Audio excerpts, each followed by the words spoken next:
Welcome, everybody, to the Flagship podcast interview. Very excited to talk to really one of our favorite guests here on the Flagship podcast. We usually talk to him right about now and then leading up to the Red River Shootout, the greatest game day atmosphere in sports. He is a former Oklahoma offensive lineman, but multi-talented media star, Gabe Ikard.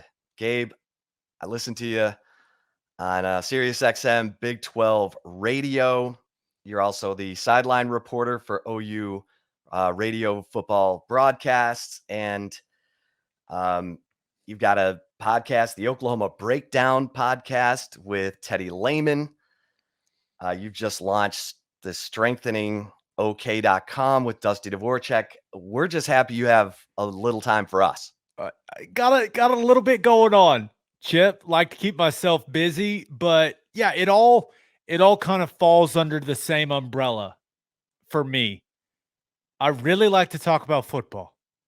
That's what I like to do. So all of those different things we got going on that I've got going on, they all are in the same realm, if you will. Talking about college football. So yeah, I got a lot going on, but there's a lot of carryover between all of them, if you will.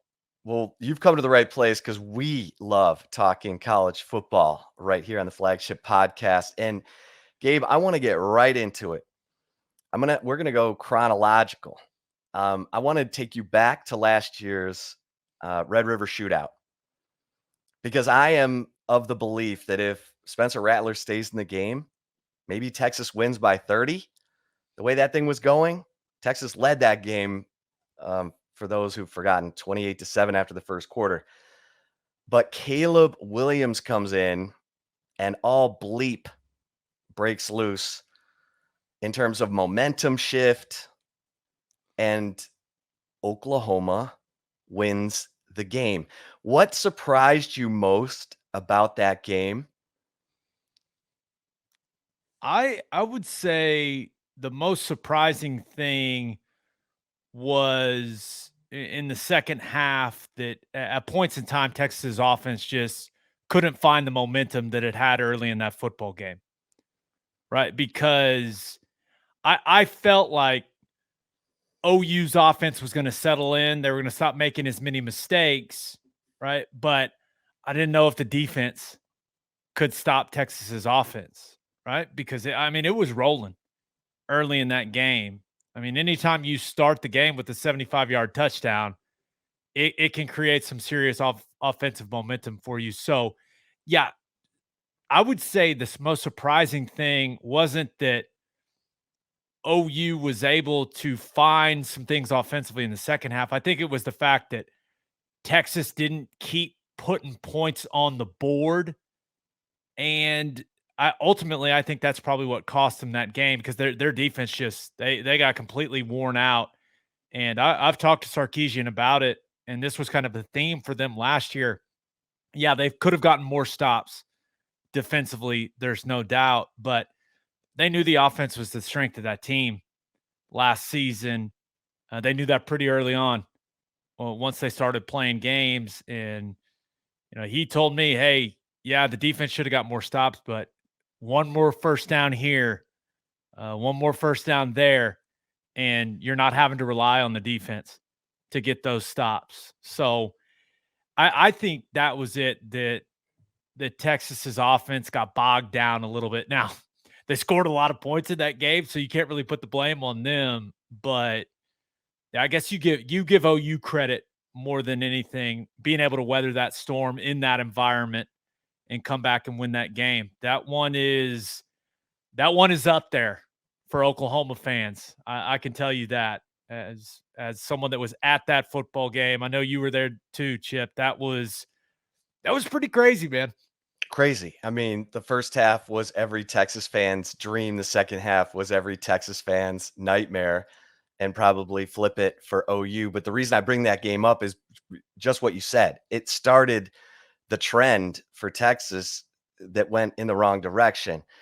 Steve Sarkisian even addressed it here recently, saying we were prepared for games. We came out, we played well early in games, had a 17-3 lead on Oklahoma State, had a third quarter lead on Baylor, but couldn't finish.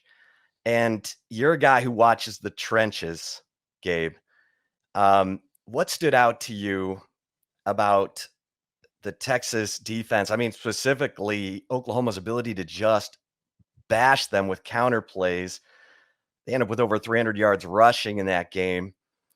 Pete Kwiatkowski's he's got a lot to fix, or, what were you seeing in terms of, because a lot of those defensive linemen are coming back. Yeah, it wasn't just that game.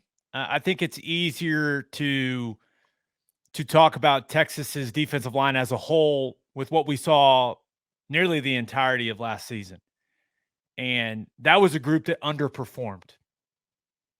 That was, going into the season, remember, Sark thought, hey, this defensive line with Collins and Ojimo and Coburn, that was going to be the strength, not only of the defense, but of the entire football team. And they didn't play at a high enough level, in my opinion, especially Alfred Collins. I have been last year, I was really, really disappointed in the way that he played. He's got to find a level of consistency. You can't be a flash player. You can't flash here, flash there. It's got to be down in and down out. And I'm sure a lot of Texas fans agree with me on that. But that group was supposed to set the tone for the entire team. And I don't think they did that. And when I turned on the tape throughout the year, I was discouraged at times, especially in the second half of some of those games and some of the fourth quarters, by the effort level along that defensive line. And now you think about the Bo Davis blow up that came out on the bus. Like, it makes a lot of sense. I'd be pissed if I was Bo Davis too. So just talking to Sark at Big 12 Media Days about how they're going to be different, how they're going to be better defensively, he went out of his way to say that Bo Davis is getting to coach the style that he wants to coach. And he's got the guys that are accepting that coaching style. So I am interested to see if we see a more physical, disciplined, disruptive group along the defensive front for Texas in 2022, because they didn't have that last year. And the talent's not the issue. It's not a talent issue. They got to figure it out from a mentality standpoint. Too many mistakes, too many loafs. They got to take a little more pride in what they put on tape. And I expect that to happen. There's a lot of experienced guys, and I've got to assume that they're a little embarrassed with the way that they played along that defensive front last year. 20 sacks, 22 sacks for a group with that much talent? And it's not like their offense wasn't scoring points. Texas scored points last year. Right. When you hear Bo Davis is going to get to coach the way he wants to coach, what does that say to you? The word that comes to my mind is accountability. Right? He's not going to let any of these guys feel like they've earned anything. You're going to have to do it every single day in practice. You're going to have to earn your way on the field. You're going to be held accountable for everything. And Chip, you know as well as I do, kind of the reputation that Texas has had over the last decade. They haven't had that reputation of being tough and physical. And if Bo Davis can get them to play that way, that will, I think you'll see a fundamental change in what they're doing defensively along that defensive front. They got guys, and we all know that all those guys highly recruited. A lot of those guys have been in the program for a long time, physically developed. I think the mentality change should be the biggest difference we see along Texas's defensive front, and they got to play well up front. Yeah, I mean, all great defenses start with great defensive line play. And, you've moved a lot of pieces around in the secondary. I know Sark's excited about Ryan Watts and the size he brings to corner. I know you've moved some guys around, right? Anthony Cook going to nickel, going to safety, being able to play some different positions, moving some safeties around, moving some corners to nickel to try to give yourself some better matchups if you want to play some more man coverage. But it all starts along the defensive line, man. So they got to play better. They got to play better. They got to be more consistent. Yeah. Okay, I told you we're going to go in chronological order. So, how do Oklahoma fans feel about Lincoln Riley? And then we'll move on to Brent Venables, a guy that you were in practice with as a player. How does OU Nation feel about Lincoln Riley? I would say the relationships is rather fractured currently. Yeah. But because it's just of the way it's just the way that everything went down, I think is more OU fans' issue. Like OU fans, I believe they can understand if Lincoln Riley would have just said, "Hey, I wanted to live on the West Coast. This was a great opportunity to build something." We'd been working on it a while, and I decided that it was the best decision for me and my family. And he said some of that stuff, but the thing that he's sticking to is that it came together right after Bedlam, right? Okay, whatever. But I think now, in hindsight, I mean, there was a very, very strong reaction from OU fans. There's no doubt about it. And when Lincoln Riley gets brought up, still, there's a lot of OU fans that still have a lot of anger and animosity to it. But I do think a lot of OU fans are looking at the situation, and I don't want to say, because Lincoln Riley, let me make something clear. He's a hell of a football coach, man. The guy can coach. The guy can recruit. He's a great offensive mind.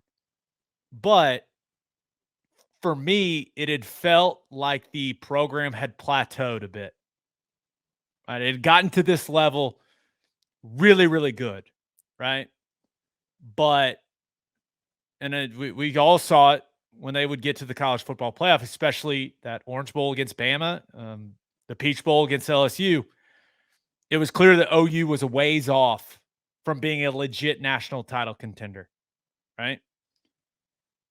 But now I think a lot of OU fans acknowledge that USC has upgraded, right? They've got a really good head coach who's going to recruit really well.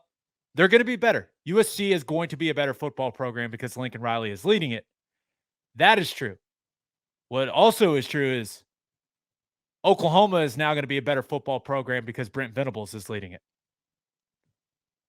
I think both are true. I think USC upgraded, and I think Oklahoma upgraded. And that leads me to Venables, a guy you know very well. You were a player when he was still at OU. Is that right?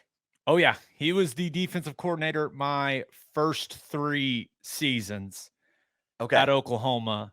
And I was, in 2010, 2011, I was in a constant battle with him, essentially every practice when we would do blitz pickup period.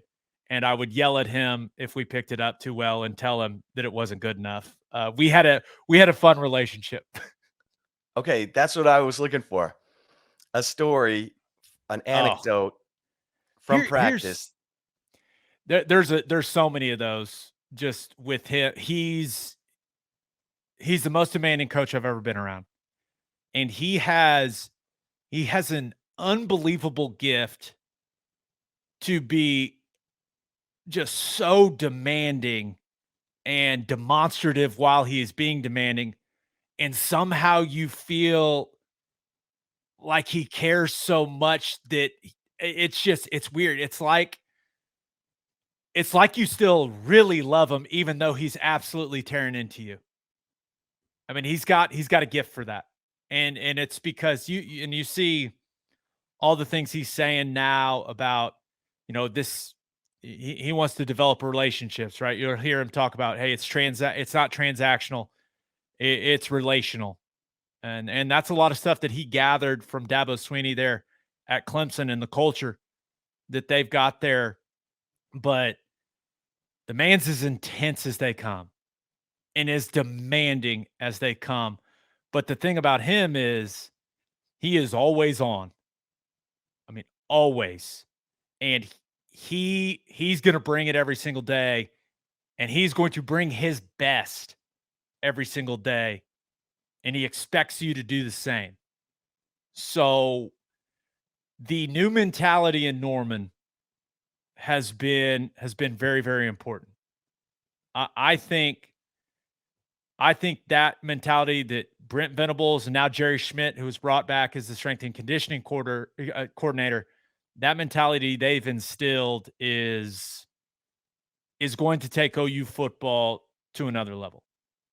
All right, we'll take a quick break here on the Flagship Podcast with Gabe Ikard, a media star, former Oklahoma offensive lineman.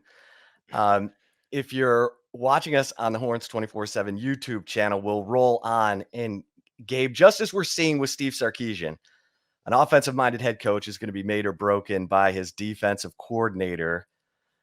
Brent Venables, every defensive-minded head coach is going to be made or broken to a degree by his offensive coordinator. But one of the more interesting things to me is that Bill Biedenbaugh did not go to USC with Lincoln Riley. Bill Biedenbaugh, the longtime offensive line coach at OU, who is just, well, you could say better than I, one of the best in the business, continually puts out offensive linemen into the NFL. How significant is that? You've got Jeff Lebby coming in, calling the plays, but he's got Bill Biedenbaugh. And do you expect the offense to continue to, base around the counter tray, or what's your expectation? I do not. When you look at what Jeff Lebby's done traditionally in the run game, it's a zone scheme. Leaves, and it's not necessarily outside zone or inside zone. It's kind of a mid zone that they run a ton of variations off. Now they'll still have their gap stuff, right? Your counters, your powers out of 12 personnel, out of 11. Some stuff you can run, your sub counters out of 10. Like they're going to have all of that. But what a lot of people may not realize is Jeff Lebby is an offensive coordinator. He's a quarterback's coach, but he's a former O lineman. He wants to run the rock. And Ole Miss had more rushing attempts than any other team in the SEC last year with Jeff Lebby calling plays. His whole thing is fast, physical, fearless. Like that is his kind of mantra offensively. He wants to run it, and then he wants to throw it over your head. One of his things is score from far, which last year, the OU just didn't have a ton of explosive plays in the vertical passing game. But regarding Biedenbaugh, I played for the man. I know how he operates. He's as good as there is in college football. He's as good as there is at teaching technique and as good as there is at teaching the game.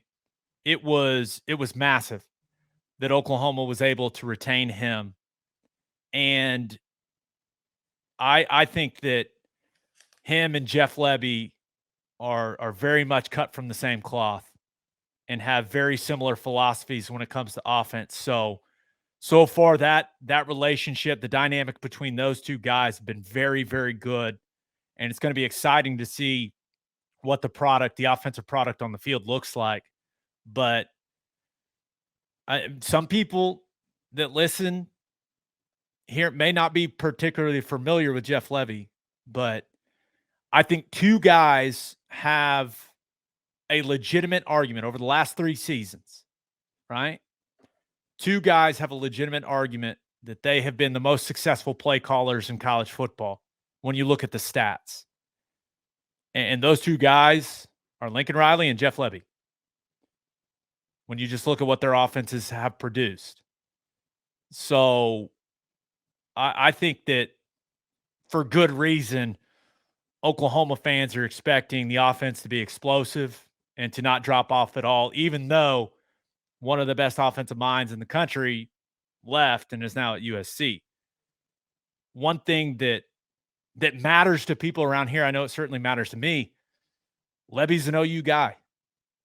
Came to OU as an offensive lineman. Like he loves this program and has talked publicly a lot about, hey, he's going to give it everything he's got for this program to make the offense and this football team as great as it possibly can be. And we'll see what it looks like, but they're going to play with a lot of tempo. They're going to take shots down the field. They're going to run the hell out of the football with those zone schemes, sprinkle in some of the gap stuff. But yeah, I expect Dillon Gabriel to have a big year in Jeff Levy's system. Yeah, and Dillon Gabriel worked with Levy at Central Florida before Levy went to Ole Miss. You bringing that up made me think for 1 second. Why do you think Lincoln really went to USC? There's several reasons. Number one, USC is a pretty damn good job. Southern California, like I'm an Oklahoma City guy. I still live here. You know, we could live, my wife and I, we could live anywhere we want. We choose to live in Oklahoma City because it's home, you know. But Southern California, the weather's pretty good. The traffic sucks, but the weather's pretty good. I get it. All right. I've been to LA plenty of times. I get it. There's a reason the real estate's so high there is because it can be pretty nice to live there. I think USC is paying him a small fortune, which is awfully helpful. And I do think that he thought he could turn USC into what he had at OU. And I'm not necessarily saying he was scared of the SEC. That's what a lot of people want to say, right? I think he evaluated the situation and goes, okay, what gives me the path of least resistance to go to a college football playoff? And I think the path to the college football playoff before USC announced they were going to the Big Ten, right? If he would have been able to make USC into what OU has been here in the Big 12, where you're rattling it off, you know, conference title after conference title and going and playing in the college football playoff, be a pretty sweet gig, man. Yeah, you'd own the state of California in recruiting. Right. And, you know, the Pac-12, let's be real, Oregon and Washington, Utah, certainly respectable. But if USC was rolling under Lincoln Riley in the Pac-12, they'd have a great chance to dominate that conference. I will always wonder, I don't know if we'll ever know if he knew they were going to end up in the Big Ten before he took that job. Because a lot of the times, even though, you know, the football coach is extremely important, a lot of the times there's only 2 or 3 people that know that those things are going to happen. So I wonder, because now all of a sudden, instead of being in the Pac-12, building up that roster, and they did a great job in the transfer portal. They did a really good job recruiting, and they're going to continue to do a really good job recruiting. I mean, because I know a lot of guys on that staff, and they can recruit and they can coach. I mean, there's no doubt. But now all of a sudden, you got to go through Ohio State, and you got to go through Michigan, and you got to go through Penn State. I mean, you got to go to the Horseshoe in November some years probably. You got to go to the Big House when it's snowing in your US. It's completely, I think it's a completely different dynamic than what he signed up for. Now, maybe he knew, but I agree. I do think that I think that's something that developed after he took that job, and it completely changes what the path looks like for USC to get to a college football playoff. Especially now we'll see what college football playoff expansion looks like. But I think one of the biggest, you know, if you're looking at a pros cons list of the USC job, in that pros column was you're in the Pac-12. The Pac-12's weak. That goes away in 2024. Yeah. So we'll see. Speaking of realignment, what are you hearing in terms of when your alma mater is going to be in the SEC? Well, you've heard Chris Del Conte say it. I've heard Joe Castiglione say it. I've heard them both say it at the same time that 2025 is still the year. However, and I don't have anybody within OU telling me anything, but I do have common sense, Chip. And when you look at UCLA and USC going to the Big Ten in 2024, and you look at the fact that Fox, with this new media rights deal with the Big Ten, that Fox is going to be the main partner for the Big Ten. I think the SEC, Greg Sankey and ESPN will have absolutely no deal with, or they will just refuse to let the Big Ten own the 2024 season. I would be really, really surprised if OU and Texas aren't in the SEC in 2024, just because of how the media rights stuff works. Right. ESPN, with their relationship with the SEC, they're going to want OU and Texas in that league in 2024 because they don't want Fox and the Big Ten getting all that attention. Right? Oh, UCLA, USC are now in. Look, the Big Ten is the best conference now. Look at how great it is. No. Greg Sankey's not going to let that happen. I don't think ESPN's going to let that happen either. And by that time, the new 4 members there in the Big 12 will be settled.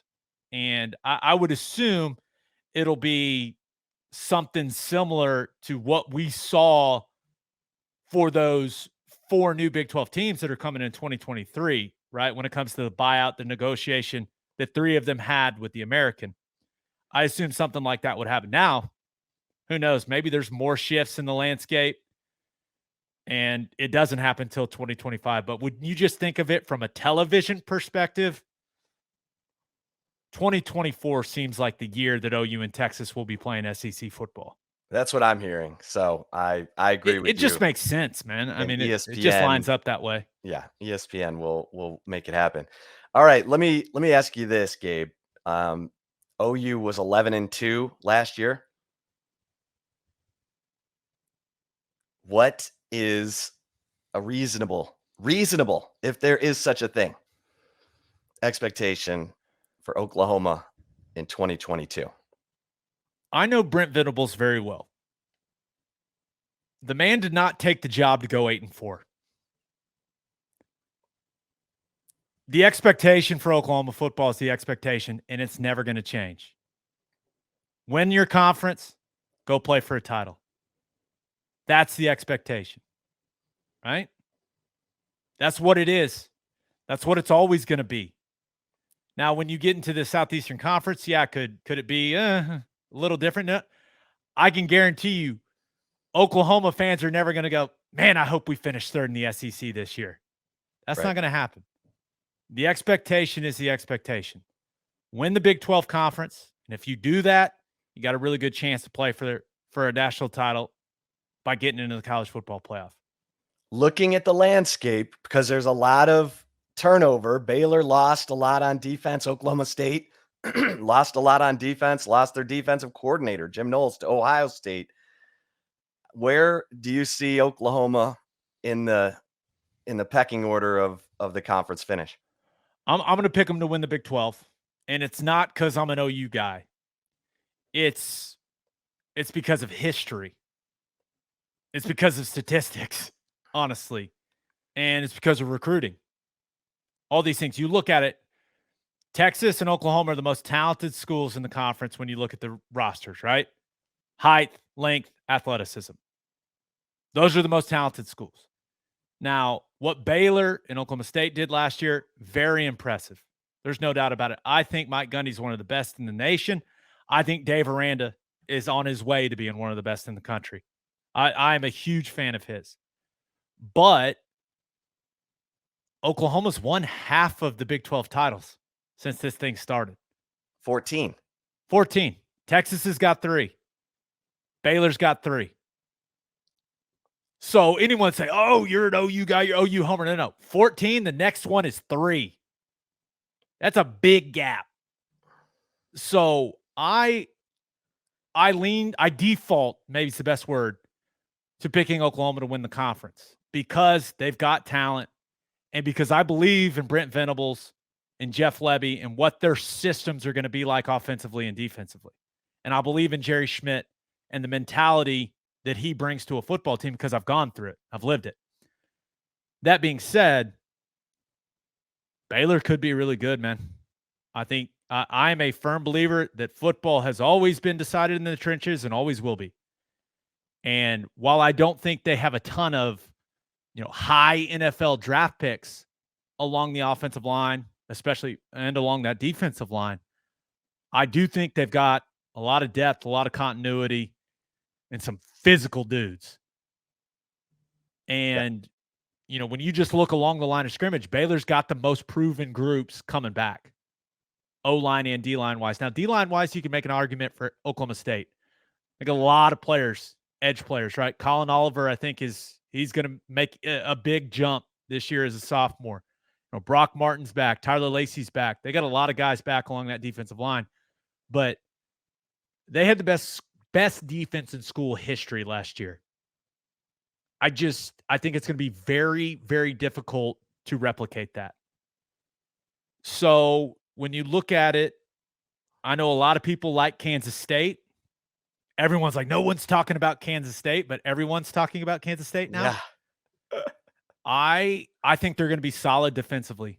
I think Felix Anudike-Uzomah has the potential to be the best player in this entire conference with the physical tools that he's got. But Adrian Martinez, man. Right. Which Adrian Martinez is showing up.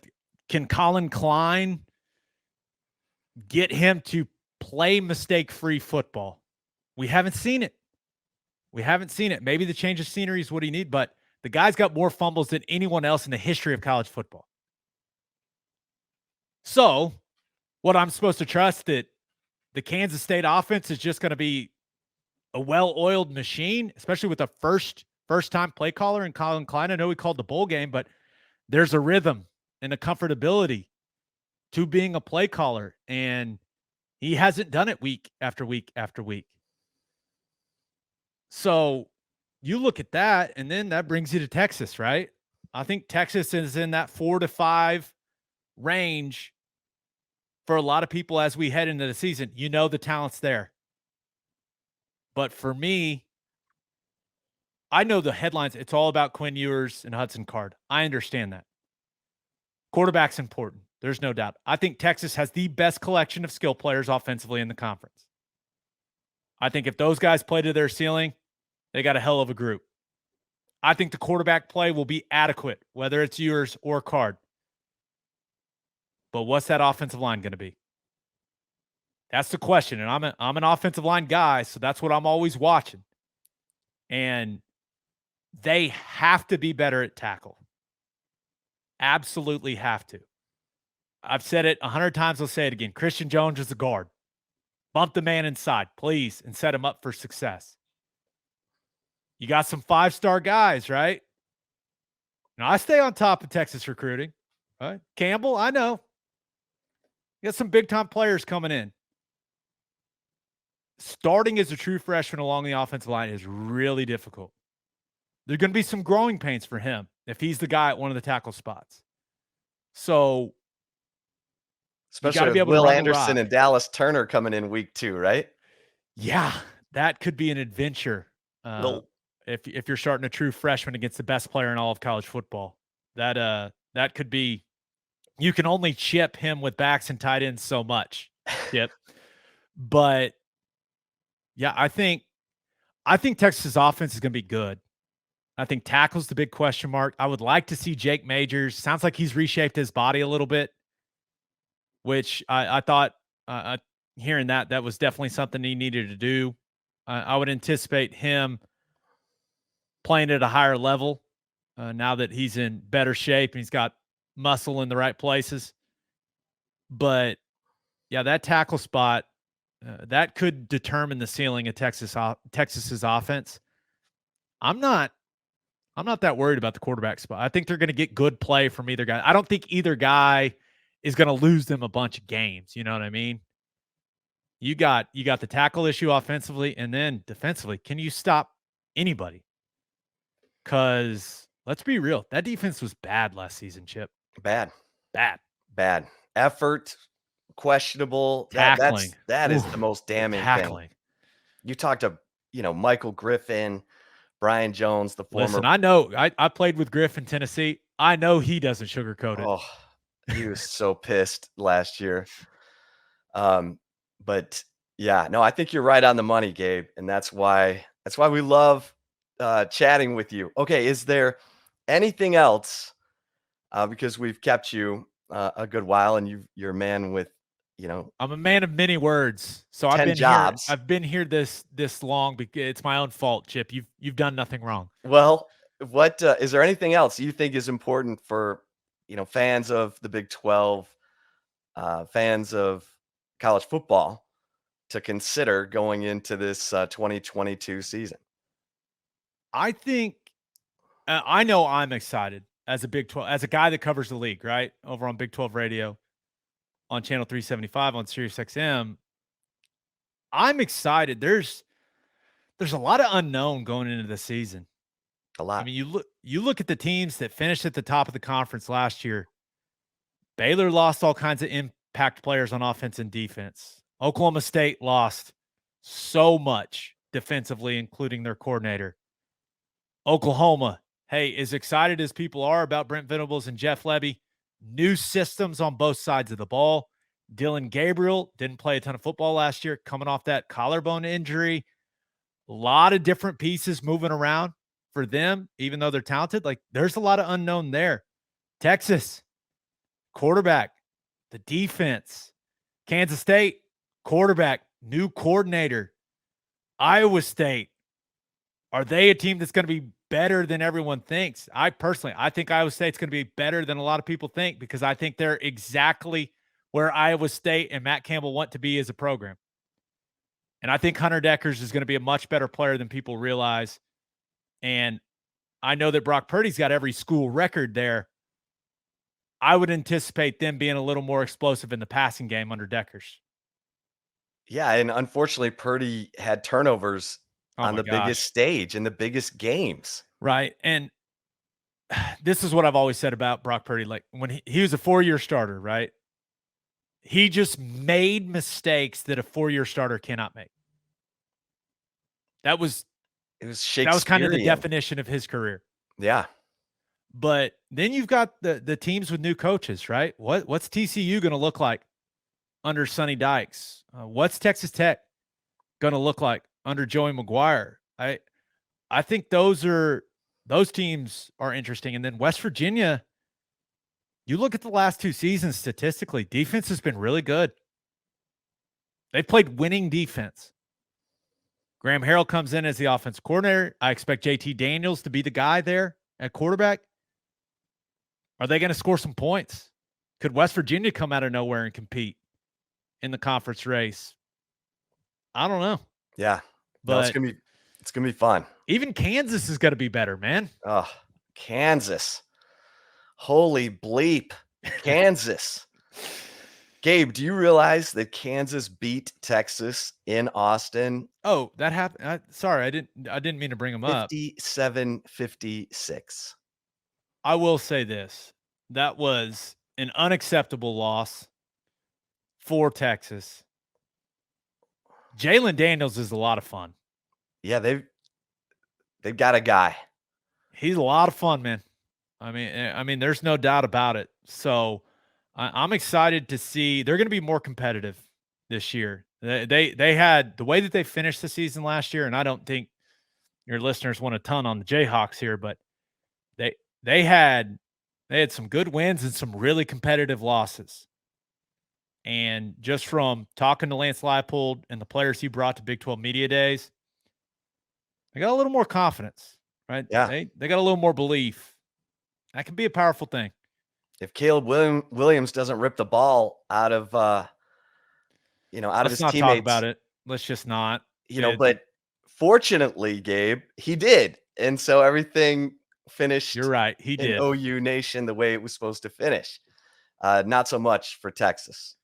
They couldn't hold on to that interception. near the goal line and whap. Yeah. Listen, Gabe, great stuff. You can find him on Twitter at Gabe Ikard. You can hear him on SiriusXM Radio, Big 12 Radio, Channel 375 mornings, right? I'll be back to the afternoon next week. We go back to our 2 shows. We kind of we pare them down for the summer when things are a little slower, and then once football season's ramping up, we get. So I'll be in the afternoons 3 to 5 over on SiriusXM Channel 375.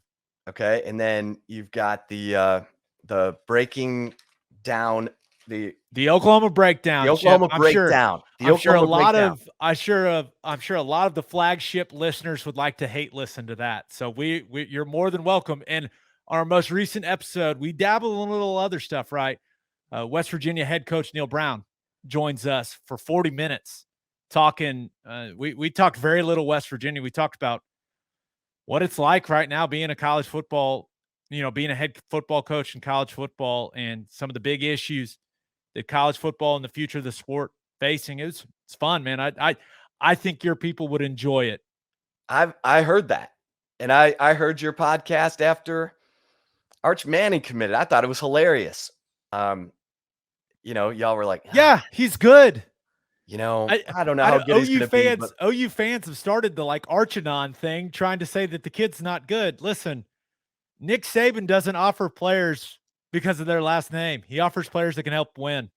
Yeah. Same with Kirby Smart. Same with Steve Sarkisian. If Texas it's okay to say he's good, it's fine. It's fine. Right. If Texas ever figures out how to, coach its talent up and get back into the conference title chase, this could be really fun when Texas and OU head off to the SEC.